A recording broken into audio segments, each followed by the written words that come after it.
Comme d'habitude, pour les pressés, les impatients de l'hypnose, je marque le début de la séance d'hypnose quelque part par là pour que vous puissiez aller directement si vous en avez besoin. Mais si vous pouvez rester un tout petit peu, j'aimerais qu'on parle d'une réalité sociale qui, à mon avis, est très importante. Avec le confinement, et c'est quelque chose qui était déjà, à mon avis, larvé depuis un certain temps, on se rend compte que vivre dans les grandes villes devient quelque chose de difficile. Je pense à Paris, bien sûr, mais je pense également aux autres grandes villes en France. Le fait d'être ainsi enfermé, déconnecté de la nature, le fait que tout devienne difficile, aller faire ses courses, prendre les transports en commun, il y a quelque chose de plus en plus aliénant et difficile à vivre dans les grandes villes. Et on voit une perte d'attractivité énorme et une recherche de bien-être qui passe souvent par un changement de lieu. Alors on dit que quand on part, on s'emporte toujours avec soi-même. On dit ça des déménagements, des changements de décor, des voyages. Mais c'est idiot. Évidemment, on emporte une partie de soi-même.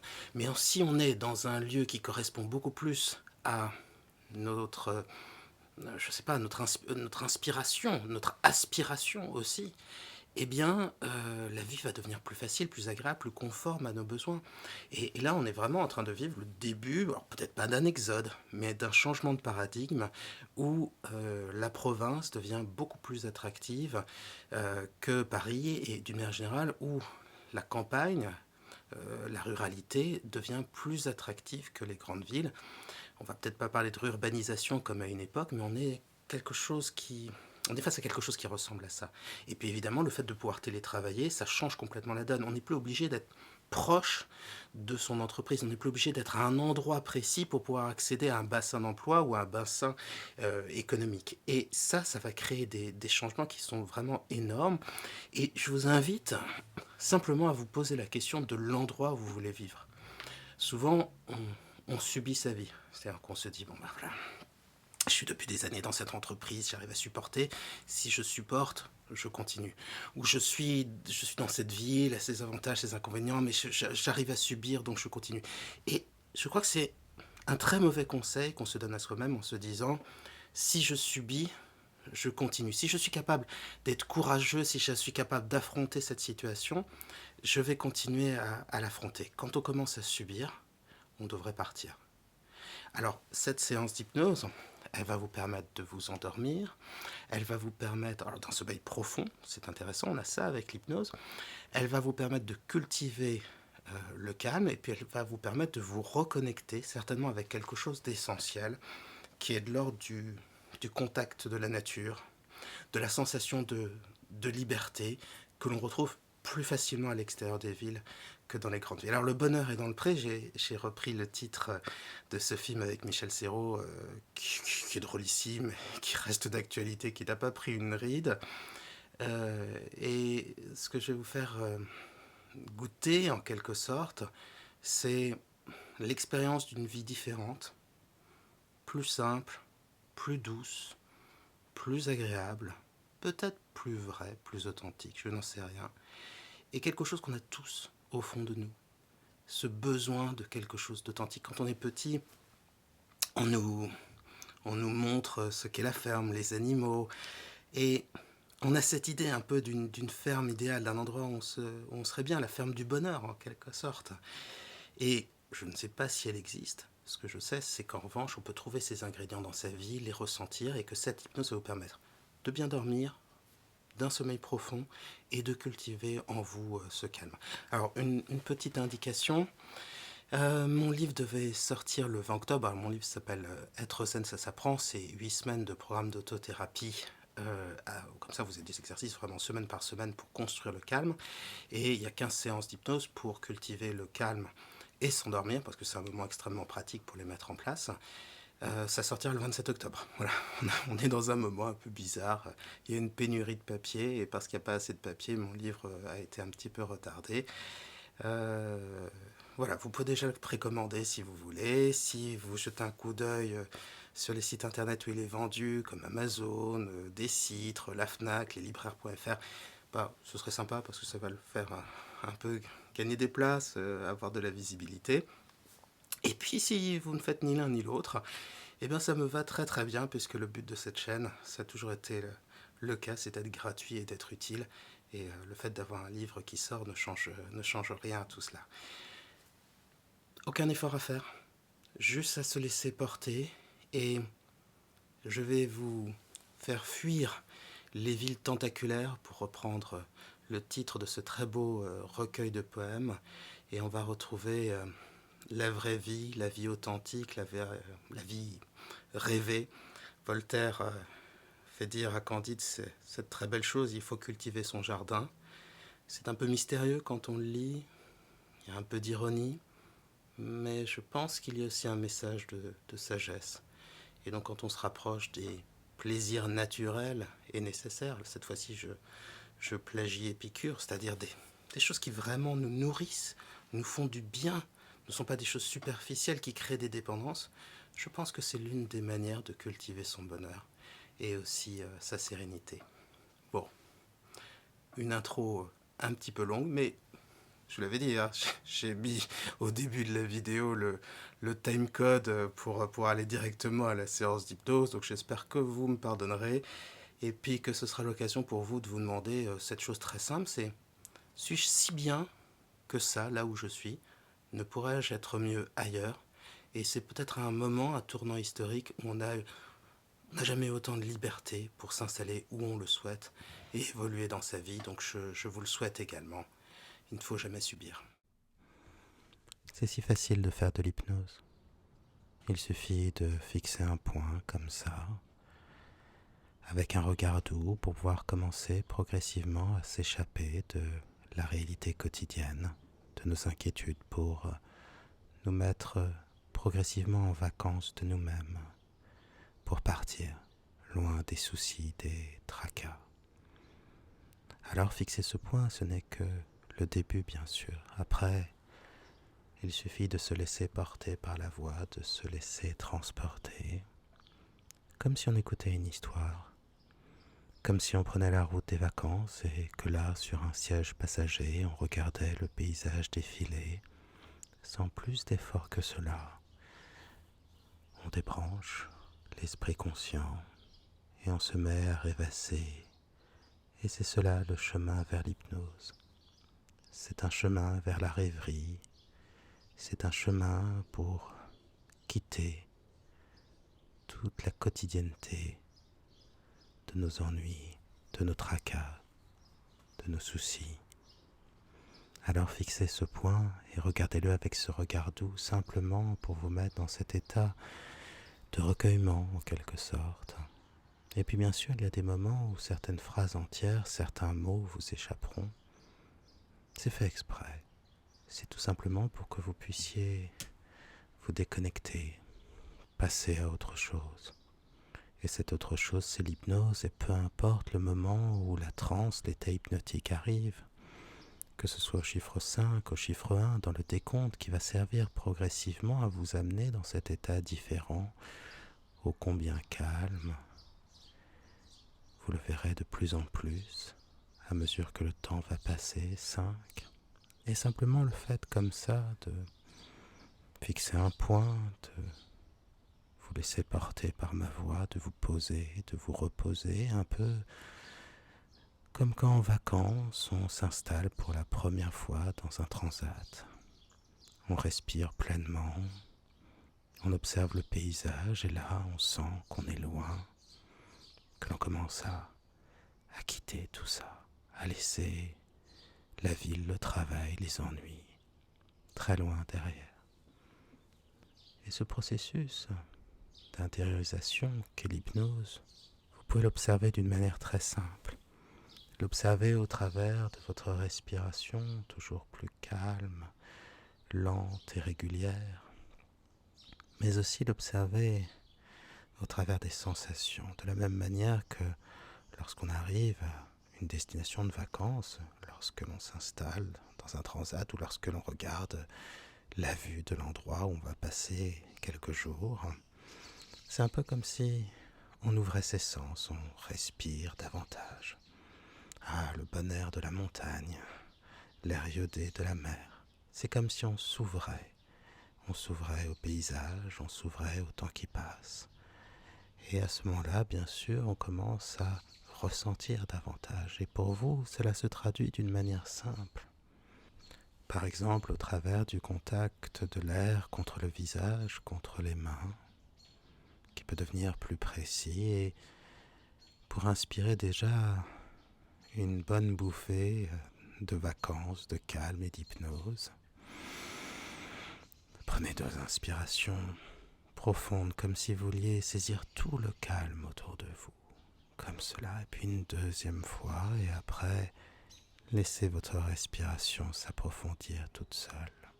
Cela va se faire naturellement parce que pendant que les pensées s'accrochent et se décrochent, se conjuguent, s'alternent parfois, s'intercalent et se redivisent, tout en gardant l'essentiel même de leur substance, indivise justement. Vous entrez encore plus en transe, encore plus calmement. Et vous pouvez sentir cet air calme et frais que vous inspirez. Il se diffuse en vous comme des racines de calme qui se diffusent dans les poumons. C'est cela, des racines de calme. Se sentir bien à un endroit, n'est-ce pas aussi? S'y enraciner ou retrouver ses racines, l'endroit essentiel où on se sent bien, là, ce n'est pas un endroit, c'est un état. Et c'est l'hypnose. Et c'est pour ça d'ailleurs que, au fur et à mesure, votre corps se détend de plus en plus pour entrer de plus en plus en transe. 4. Et d'autres sensations peuvent s'installer, bien sûr, comme le poids de la respiration, le poids des bras, le poids des jambes aussi. Ne dit-on pas que l'on pose ses valises? Alors, posez là votre corps, laissez-le être lourd, calme, immobile, pour que votre esprit, lui, au contraire, s'allège dans une douce rêverie, celle de l'hypnose.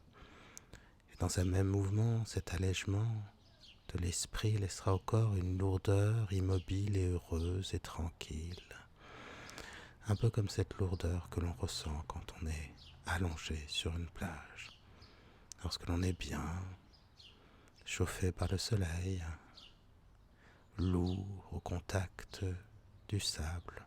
Et pour ceux qui préfèrent d'autres endroits, par exemple la montagne, on retrouve ce même genre de sensation lorsqu'on s'autorise à s'allonger, à laisser le vent caresser le visage.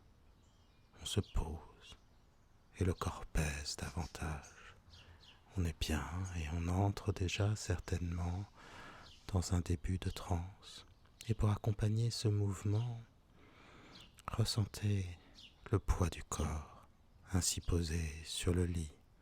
Imaginez ou même ressentez le poids du lit solidement posé sur le sol solidement posé sur les fondations de cet immeuble, les fondations de cet immeuble ou de cette maison solidement ancrée sur la ville solidement ancrée sur la terre solidement ancrée dans le système solaire solidement ancré dans la galaxie solidement ancré dans l'univers solidement ancré dans le temps et le temps solidement ancré en vous, tandis que vous vous ancrez de plus en plus en transe.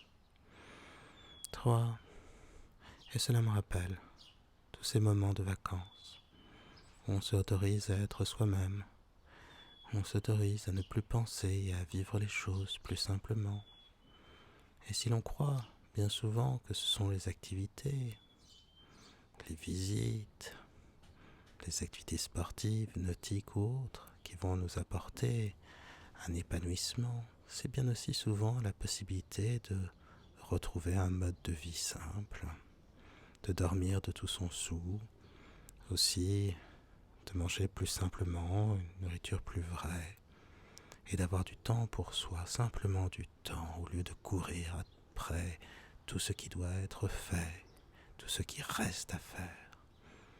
Alors pendant que déjà une partie de vous sent que son esprit inconscient, l'esprit d'une manière plus globale, rentre en vacances et déjà dans une sorte de calme, de tranquillité que l'on peut ressentir par exemple dans un endroit bucolique, dans un endroit beau.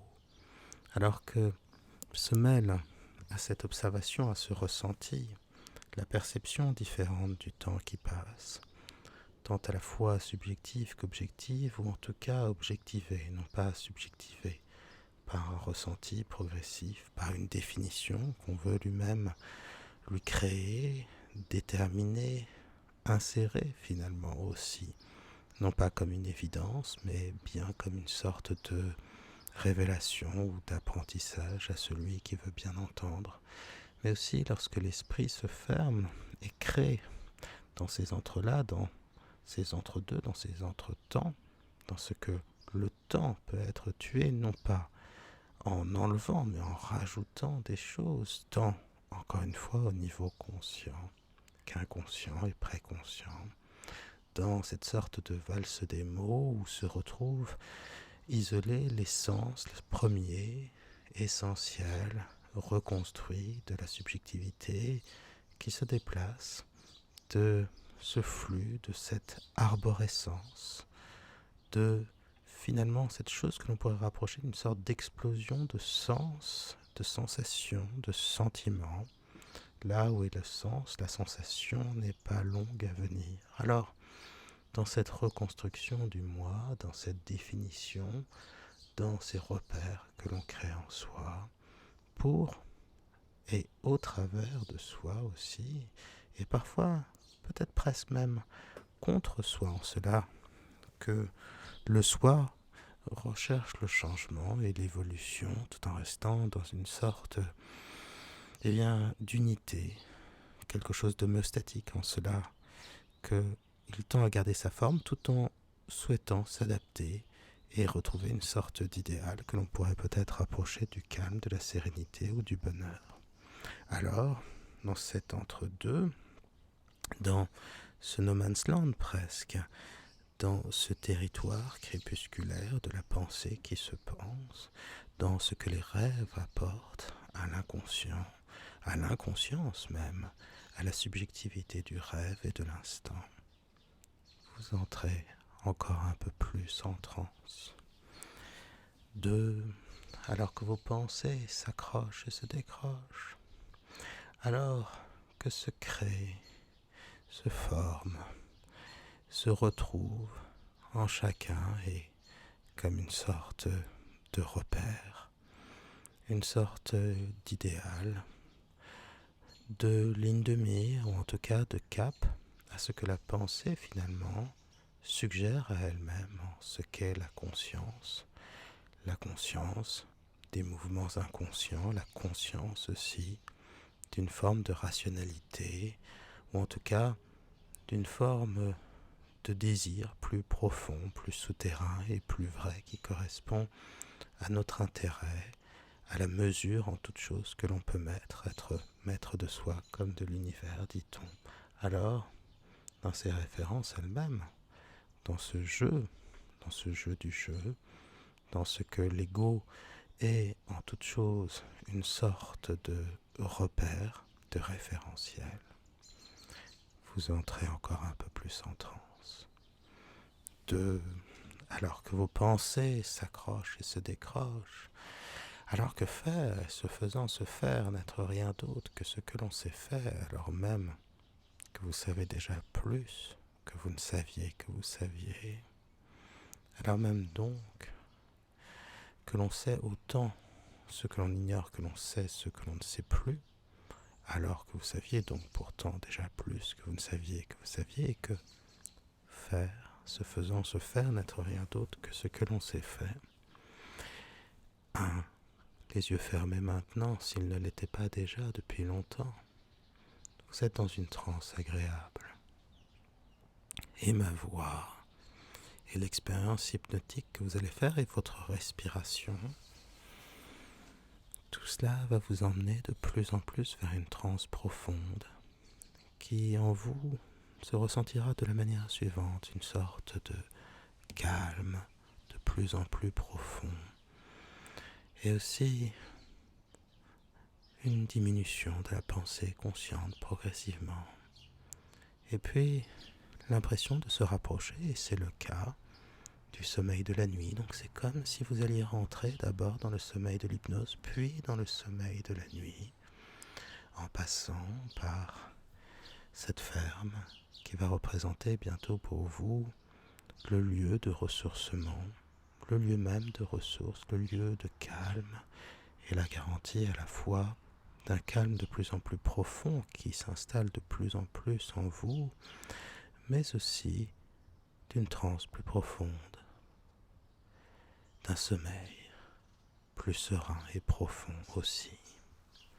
Tout cela allant de la même direction, sur le calme, sur la construction même de ce que l'idée du moi peut faire dans cette évocation si puissante et pérenne de l'intention première, l'intention fondatrice, presque fédératrice, qui dès lors crée forme, sens et vie, et bien non seulement aux pensées, mais aux comportements et aux apprentissages qu'il crée, là où finalement on n'a plus besoin d'adjectifs, mais bel et bien d'une description, ou en tout cas d'un ressenti par l'expérience, et en cela que toute chose est initiatique pour peu qu'elle soit vécue intensément, et toute chose d'ailleurs peut être considérée comme un symbole, en cela que à celui qui est réceptif à ce symbole, à cette forme, eh bien l'expérience en découle et le changement aussi, et n'est-ce pas le changement justement qui est facteur d'initiation, facteur d'apprentissage, facteur de développement. Et Adem, c'est délétère les mêmes choses, mais autrement, plutôt en trouvant dans l'altérité les racines du changement. C'est une évolution dans la continuité, en cela que, de changement en changement, paradoxe à part, on se rapproche de plus en plus de soi-même, c'est-à-dire d'une spontanéité du moi qui trouve, recherche et agit en fonction de la réalité de son besoin intérieur, de la réalité de ses intérêts, et avec une grande fluidité, une sorte de cohérence globale, de congruence. Alors vous entrez plus profondément en transe, tout simplement. Et de cette leçon que se donne à soi-même l'esprit conscient par le truchement de l'esprit inconscient, dans cette sorte de rappel, non pas d'alarme, mais plutôt de rappel à la conscience, à l'inconscience, du déroulé, du déroulement, et d'une certaine manière à l'alternance entre ce qui est et ce qui n'est pas encore et ce qui a été, en cela que c'est presque une distance fictionnelle qui tient en la perception du présent. Quand le présent finalement n'est pas donné mais plutôt vécu, parfois avec un décalage, c'est déjà dans la construction de l'avenir que se dirige bien notre volonté, bien sûr forte, des apprentissages du mois passé. Alors, dans cette construction toujours, dans cette manière de se rapprocher d'une sorte d'épure de ce que l'on est, aller de plus en plus loin encore que la sincérité ou l'authenticité, mais bien vers quelque chose d'essentiel, quelque chose qui, dit d'une manière métaphorique, nous fait vibrer, nous fait entrer plus en transe, comme cela. Alors, de fois en fois, de ressenti en ressenti, sans qu'ils aient besoin, ou même nécessité, ou s'en sortir même de l'évidence, dans une sorte de rapprochement soudain, comme une évidence, presque comme une révélation, dans la parole qui marche, dans la pensée qui avance, dans l'esprit et la force qui va, alors conjointement, et parfois d'une manière si connexe que l'on pourrait croire une forme de synchronicité, d'une manière plus ou moins holistique, c'est-à-dire ressemblant ou rassemblant ce qui semble épars comme une sorte d'unité plus globale, une construction de la pensée et du temps et de soi-même, mais dans une sorte d'évidence intuitive et pas intellectuelle, non, simplement, encore une fois, une construction du moi. Vous entrez encore plus en transe. Nous avons tous en nous une ferme idéale, une ferme rêvée, quelque chose qui s'est construit très tôt dans notre enfance, lorsqu'on nous décrivait les différents animaux de la ferme, lorsque finalement on décrivait une sorte de ferme idéale qui correspond à la polyculture presque autarcique ou vivrière, ce que la paysannerie donnait comme ferme à l'époque, bien loin des productions modernes. Et pourtant, ce type de ferme existe encore, et parfois elle renaît même de ses cendres, portée par des courants bio ou d'autres modèles de valeur. Mais là, on est sur, évidemment, le plan de la psyché, le plan des rêves. Et l'important, ce n'est pas la réalité des fermes d'aujourd'hui, finalement des productions agricoles, mais bel et bien que se crée en vous le territoire d'une ferme idéale qui va vous rapprocher de la sensation de nature, créer en vous un calme de plus en plus important et vous emmener vers le sommeil, un sommeil de plus en plus profond. Alors j'aimerais tout d'abord que votre inconscient crée en vous le décor, l'endroit où va se trouver cette ferme. Le choix est très large. Cela peut être une ferme en montagne, ou bien pourquoi pas proche de la mer, ou simplement dans les terres, ou dans un territoire de bocage comme en Normandie ou en Bretagne par exemple. Mais ça peut être tout à fait autre chose. Pourquoi pas créer une sorte de ferme exotique et idéale en Afrique, autour de la production de cacao ou de café par exemple. Ou bien pourquoi pas une ferme quelque part en Asie où on produit des lotus. Ou pourquoi pas par exemple des rizières ou des plantations de thé. De la même manière, vous pouvez rêver de cette Amérique du Sud où les haciendas, ces fermes immenses, font de l'élevage extensif sur des centaines d'hectares, ou bien rêver d'un ranch quelque part aux États-Unis.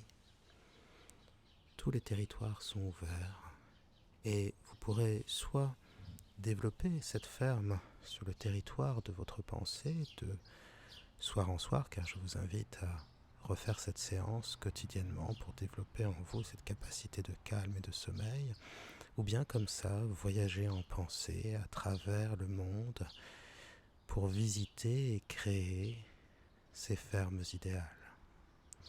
Alors maintenant, les images, les sons, les sensations vont se préciser, et à partir de là, vous allez pouvoir laisser votre inconscient ajouter les différents bâtiments et corps de ferme. Un peu comme dans un jeu vidéo en quelque sorte. Que va-t-il y avoir? Une grange rouge en bois comme aux États-Unis? Ou un corps de ferme plus classique en briques comme on en trouve en Normandie? Ou en pierre comme on en trouve plus communément en Bretagne par exemple? Ou bien peut-être souhaiterez-vous que se construise en vous un château, c'est-à-dire ces grandes maisons qu'on trouve notamment dans le sud-ouest et qui correspondent à des vignobles généralement d'importance. Les images, encore une fois, les sons, les sensations vont se préciser et bientôt vous allez pouvoir visiter votre ferme, vous rendre compte de votre domaine, l'apercevoir de plus en plus en détail.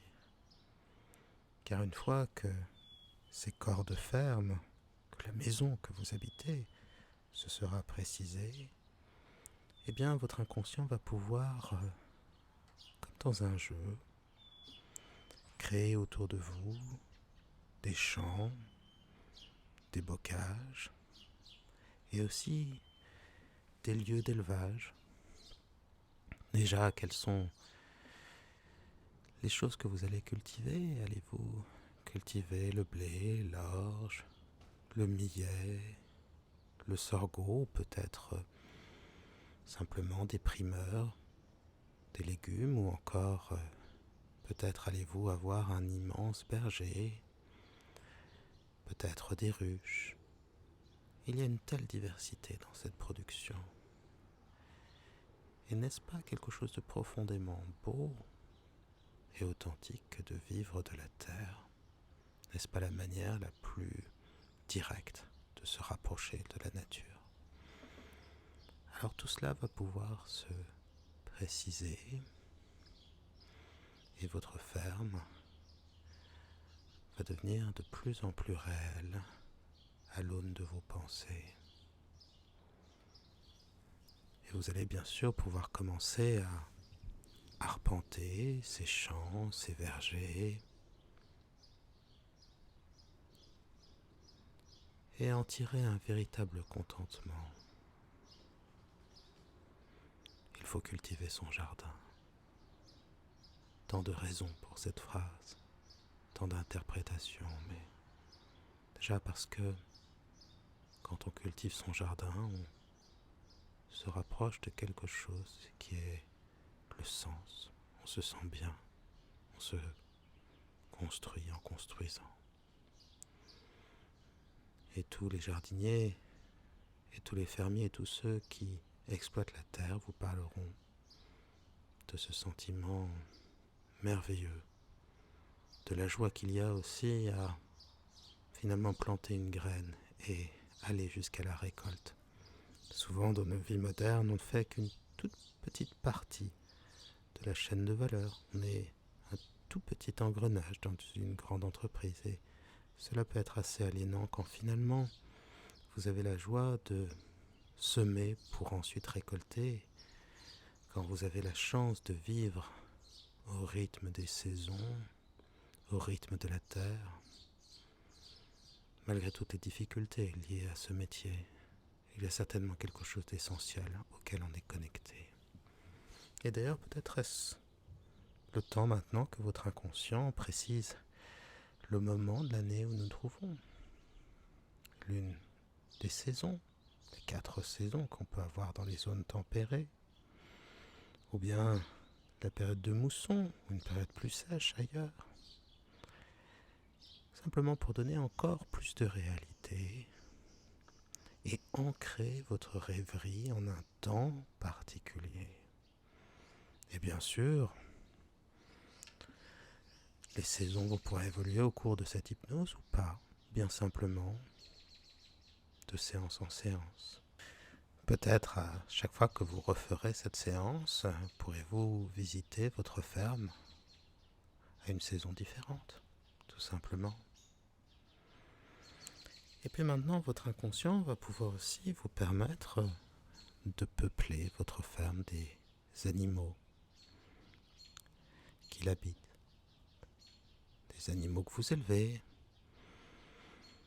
pour votre plaisir, pour leur utilité, pour leur beauté aussi parfois. Serez-vous accompagné d'un beau chien de ferme? Aurez-vous des poules, des chèvres, des dindons, des oies, des moutons, des lamas, des cochons vietnamiens, pourquoi pas? Tout est possible. Et ça aussi, cela va vous ancrer à quelque chose de profondément, de plein de sens, on va dire. Il y a ce plaisir à partager la vie des animaux. Là aussi, on est au niveau de quelque chose qui porte un sens profond, qu'il est difficile de décrire. Mais tous ceux qui vivent avec un chat ou un chien le touchent déjà du doigt. Il y a une réelle communication. Et il n'y a que ceux qui n'ont pas la chance d'avoir d'animaux, qui ne savent pas ce que c'est, qui peuvent le critiquer. Alors là, on se rapproche d'un lieu de plus en plus vivant, puisque les plantations sont là, puisque les animaux se précisent, puisque aussi nous nous inscrivons dans une saison, dans un temps, et parce que la nature, le décor principal, entoure la ferme, qu'elle devient comme une sorte d'écrin de paix, de beauté et de calme. Et vous sentez d'ailleurs votre respiration s'approfondir et vous entrez de plus en plus en transe et vous sentez un calme profond qui permettra d'avoir un sommeil profond tout à l'heure et aussi d'entrer très facilement dans le sommeil sans même qu'il y ait besoin de s'en soucier. Alors à partir de maintenant, vous allez pouvoir profiter de votre ferme, simplement vous y balader, qu'il est bon de se sentir maître chez soi, ou bien l'exploiter. Allez-vous récolter le blé, allez-vous retourner la terre, allez-vous planter de nouveaux arbres fruitiers ou récolter le miel. Allez-vous, vous occuper des petits chevreaux qui sont nés dans la bergerie, leur donner du petit lait avec un biberon. Allez-vous par exemple simplement rendre visite aux chevaux et peut-être en profiter justement pour, encore une fois, vous balader à dos de cheval dans cette ferme merveilleuse. Ce qui va être formidable, c'est que de fois en fois, de nouveaux décors, de nouvelles choses vont se rajouter et à chaque fois l'expérience va devenir de plus en plus riche et de plus en plus relaxante. Et d'ailleurs, lorsque vous repenserez à cette ferme idéale, vous retrouverez très facilement ce calme souverain. Et vous pourrez même, lorsque vous en avez besoin pour vous endormir, simplement l'imaginer à nouveau pour rentrer en transe et ensuite vous endormir. Mais bien sûr, il sera encore plus facile d'écouter cet enregistrement car on se laisse porter, il n'y a pas d'effort à faire. À partir de maintenant, j'aimerais que vous viviez au temps de la ferme, que vous laissiez porter par elle, porter par l'hypnose. Et l'inconscient va construire autour de vous cette vie à la ferme comme un décor et vous allez rentrer dans cet univers de plus en plus et vous sentirez votre corps se détendre de plus en plus, entrer de plus en plus en transe. Et d'ailleurs, vous pouvez observer à quel point il est là, calme, la respiration lente, immobile et déjà presque endormi. Finalement, en quelque sorte, non pas possédé, mais dérivant dans une quiétude profonde, porté par ma voix et surtout porté par l'expérience que vous êtes en train de faire. Le corps lourd d'un côté, l'esprit léger, qui rêve et qui rentre dans le rêve pour le vivre de l'intérieur. Et à partir de maintenant, c'est votre inconscient qui va prendre totalement les rênes et vous permettre de continuer cette vie à la ferme. Ma voix, elle ne servira plus qu'à vous accompagner plus avant, à inviter votre corps à se détendre encore davantage et à mettre en vous les graines de calme, les graines de sommeil, un sommeil profond, les installer jusqu'à ce qu'elles germent et qu'elles se transforment en un véritable sommeil profond, serein. Vous allez pouvoir continuer ainsi à vivre dans la ferme et pendant ce temps-là, ma voix deviendra une sorte d'arrière-fond, elle va vous accompagner encore une fois. Et pendant que vos pensées s'accrochent et se décrochent quelque part et que vous vivez cette vie essentielle, merveilleuse, Ma voix, elle, juste, est là, proche de vous, invitant le corps à ralentir sa respiration encore, à s'engourdir davantage dans une douce immobilité pour entrer plus profondément en transe, à se laisser porter par la rêverie et le temps doux qui passe, un temps hors du temps, un temps dans lequel se conjuguent à la fois les sensations, les ressentis et les constructions premières, mais aussi secondaires telles que, finalement, l'expérience, la réinterprétation, mais aussi le filtre que constitue la personnalité et aussi le caractère profondément initiatique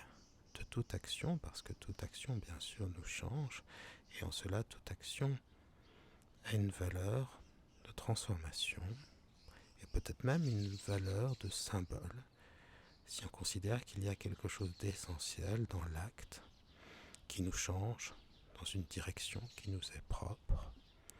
Vous entrez encore un peu plus en transe dans le sommeil de l'hypnose. Et guidé par ce temps-là, guidé par cette temporalité, par le rythme lent de la voix, alors que vous êtes dans cette ferme et que le corps, lui, est loin, loin, au chaud, au calme, dans le lit, à s'endormir à son rythme.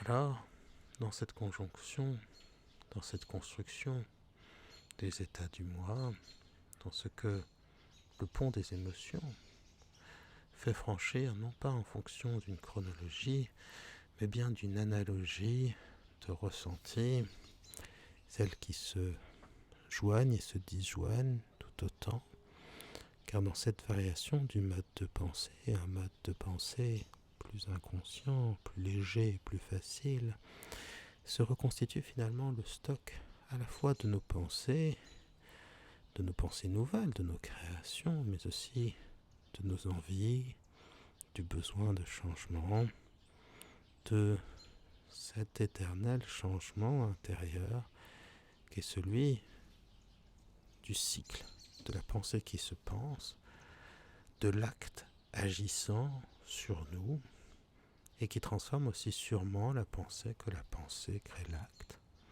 Alors, évidemment, on peut déterminer une sorte de cap qui est notre pensée profonde, notre envie première peut-être, la nature essentielle, le noyau du moi, celui vers lequel on se dirige tous, plus ou moins rapidement, et qui est peut-être le chemin essentiel de la vie. Alors, dans cet entre-deux où ne subsiste aucune dichotomie et où tout finalement se rejoint par une sorte d'évidence, celle de l'oubli, celle du temps qui passe, lâcher prise ou oubliant d'oublier, on oublie finalement. Et en même temps, s'inscrit en nous comme quelque chose de plus profond et de plus agissant que le souvenir, parce qu'il nous transforme globalement, eh bien nous portons l'heureuse marque des apprentissages. Et c'est comme ça, strate après strate, un peu de la même manière que le tronc d'un arbre se développe, ajoutant un cercle à chaque année, eh bien se construit l'essence même de notre avenir, avec peut-être un lien, un trait tiré entre le passé, le présent et l'avenir, qui certainement est comme une sorte de vecteur et indique la direction de ce qu'est notre moi, notre aspiration profonde, notre chemin de vie. Alors que le rêve du rêve devient en quelque sorte la conscience de la conscience ou l'inconscience de l'inconscience, alors que le corps est de plus en plus calme et lourd et l'esprit se sent léger et libre dans cette ferme rêvée, alors, dans cette conjonction des états du moi, donc, quand je dis moi, c'est presque les mois de l'année, c'est presque les mois au sens aussi d'une émotion forte, profonde, qui nous touche, qui nous transporte, qui crée en nous, encore une fois, les repères du changement. Et alors que les silences deviennent de plus en plus nombreux, créant en nous l'envie de partir vers, eh bien, ce que l'on pourra appeler les territoires du sommeil. Ce royaume, le royaume de Morphée, cet endroit précieux qui occupe un tiers de nos vies et que nous oublions à chaque réveil, mais qui doit être ô combien essentiel. Alors, porté par le temps de l'hypnose, le corps est calme, il entre de plus en plus en transe et on se dirige profondément vers le soi, vers le soir, vers la nuit, vers le sommeil. Et les bruits qui continueront tout autour de vous seront une invitation à pousser votre rêverie jusqu'aux confins du rêve, jusqu'au rivage du royaume du sommeil.